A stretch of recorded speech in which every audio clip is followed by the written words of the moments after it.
চলো চলো চলো ঘরে ফিরে যাই দাদা আর দাদি রে গিয়া নিরালাই বোঝা।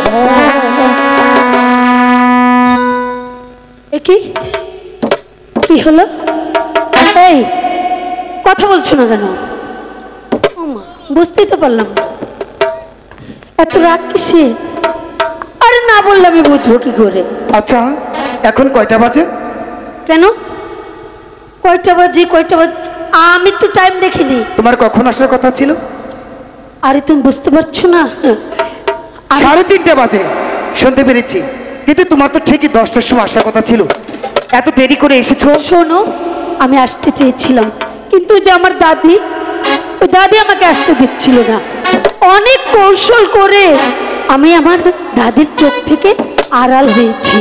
শোনো, আজ আমার হাতে একদম সময় নেই, যে কোনো সময় আব্বা হুজুর সেনাপতি রাজ্যকে আমার সন্ধানে পাঠাতে পারি। তাই তো আবার এসে তোমার এই মহলে বসেই তোমার সঙ্গে তোমার দাদা দাদির সঙ্গে চুটিয়ে গল্প করে নিব। আজ আমার হাতে সময় নেই, আমি চলে যাচ্ছি। শোনো শোনো একটু শোনো, ওরে ও বাঁশিওয়ালা তুই আমার মনে। শোনো, এই সন্ধ্যা লাগে গেছে, এখন এই ঝোপ জঙ্গলের ভিতর দিয়ে আমরা দুইটা মহিলা একা একা যাইতাছি। এখন যদি এই দেশের পুলা পান আমাগো পায় তাহলে কি আস্থা রাখবো? আরে বাচ্চুন তুই চিন্তা করস কে? আমি আছি না, আমি তোর দাদি। ও তুমি আছো? হ্যাঁ, তুমি থাকলে আর কোনো ভয় নাই। আরে ডুবাই পাবি না তুই। বুড়ি 3-4 জন পুলা পান যদি তোমার ঠাইসে ধরে তুমি তো নড়বেরই পারবে না। এ নরদের পারে কিনা না পারে দেই না। বাবুন টাকাটা হনো, চলো তাড়াতাড়ি আমরা চলে যাই। জোসনা, কোথায় যাচ্ছ? কেন বহরে যাইতাছি? কিন্তু আমি যে তোমার কাছে এসেছি, কেন? আমাদের রাজ্যে সাপে কাটা রোগী আছে, তাই তো আমি তোমাকে নিতে এসেছি। তুমি এই মুহূর্তে আমার সঙ্গে চলো। আরে না না, এখন সন্ধ্যাবেলা, এই সন্ধ্যাবেলা আমরা রুগী টুগি দেখি না। আরে এখন যাবো না, গেলেও সকালে যাবো। জোসনা, তুমি বুঝতে পারছো না কেন? আসলে আমি তোমার সঙ্গে ছলনা করেছি, কারণ আমি যে তোমার উন্মাদ হয়ে গেছি, তাই তো আমি তোমাকে ভালোবাসি। জোসনা, এটা কয় কি ভালোবাসে? দেখতে না দেখতে চিনে ফেলছো। ভালোবাসি তোমারে, আমি তো ভালোবাসি না। কি বলছো? আমারে ভালোবাসলে কি হবে? আমি কিন্তু তোমারে ভালোবাসি। কেন বলো, তুমি আমাকে ভালোবাসো কিনা বলো? জোসনা দাদি, আই বাবা তুমি না কইছিলা ব্রেক। এই বুড়ি, সরে দাঁড়া। জানিস ওই যথেষ্ট, আনোয়ার আশা করিস না। ব্রেক কর, ব্রেক। এরপরে আরো কত নিব, বেঁচে থাকলে দেখতে পারবি। এই বুড়ি, তোর সঙ্গে আমার কথা নেই, আমি কথা বলবো এই ছুরির সঙ্গে।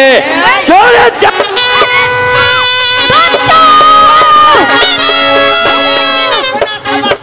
বেরিয়ে যাও মোবারক। শাহজাদা, আপনি এখানে? মোবারক, তুমি এত নিচে নামতে পারো, আজ নিজ চোখে যদি আমি নাও দেখতাম আমি হয়তো বিশ্বাস করতে পারতাম না। এই মুহূর্তে স্থান ত্যাগ করো, তা না হলে কিন্তু আমি তোমাকে আঘাত করতে বাধ্য হব। শাহজাদা, আমি আপনাকে বলছি, আপনি আমার সম্মুখে দাঁড়ানো কেন? আপনি এই স্থানে ত্যাগ করুন।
দেখতে পাচ্ছি আমার আম্মি হুজুরের কণ্ঠের মুক্তার মালা।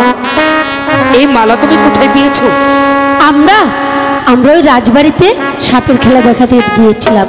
সেখানে আমার সাপের খেলা দেখে খুশি হয়ে বেগম আম্মা তার গলার কণ্ঠহার আমাকে দান করেছে। তুমি আমাদের মহলে গিয়েছিলে? তার মানে ওইটা আপনাদের মহল? আমি হচ্ছে বঙ্গরাজ্যের শাহজাদা আনোয়ার। ও, আম্মি হুজুর যে সত্য তোমাকে আশীর্বাদ স্বরূপ এই পুরস্কার দিয়েছে, তাই তো আজ আমি নিজের হাতেই তোমার গড়ে এই মুক্তার মালা আমি পরিয়ে দেব।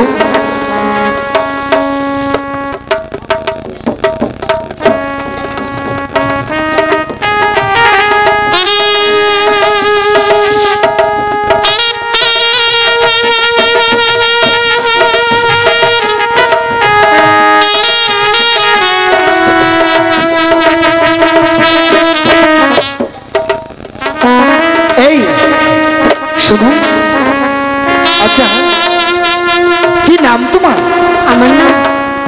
আমার নাম হচ্ছে জ্যোৎস্না। জ্যোৎস্না? তাই তো মনে হচ্ছে আকাশের সমস্ত জ্যোৎস্না যেন আজ মাটির বুকে নেমে এসেছে। আপনি একটু বেশি বলছেন। আচ্ছা এই শোনো, তুমি কোথায় থাকো? আমরা থাকি ওই লক্ষা নদীর তীরে। লক্ষা নদীর তীরে? তাহলে তো আমাদের রাজ্যের মধ্যেই। আচ্ছা আমি যদি ওই লক্ষা নদীর পাড়ে যাই, তোমার সঙ্গে আমার দেখা হবে? হ্যাঁ, আপনি যদি ওখানে গিয়ে আমার নাম জিজ্ঞেস করেন, আমাদের নৌকাটা যে সে দেখিয়ে দেবে। বেশ, এবার তোমাদের বিপদ মুক্ত। তাহলে আসি। ওই বাজুন সা আসলে কি যেন নামটা বললে? জ্যোৎস্না। জ্যোৎস্না।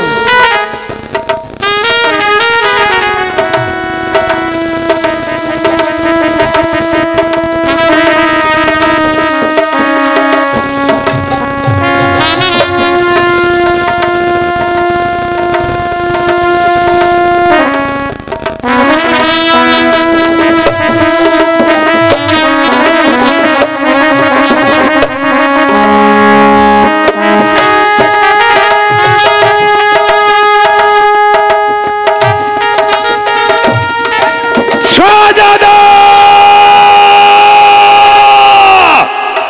শাহজাদা! শাহজাদা! শাহজাদা! আরে বন্ধু রাজ্জাক, কখন এলে? শাহজাদা, আমি তো মনে করছি আপনার রাজ্য ছেড়ে অন্য রাজ্য হারিয়ে গিয়েছেন।